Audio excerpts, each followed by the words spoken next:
Now let's create a new project, a website, using the VilgerPy framework. First, we'll clone the repository from Git.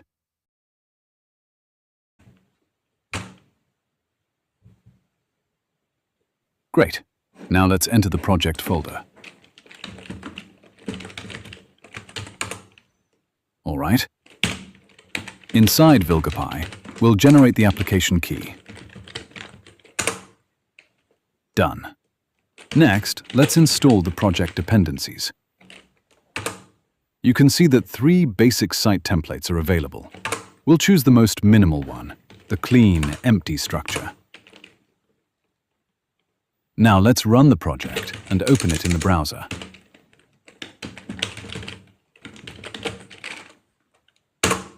And there it is, already running. Let's open the project in VS Code. Out of curiosity, let's take a look at the routing structure. Here are the routes. Very clear, very clean.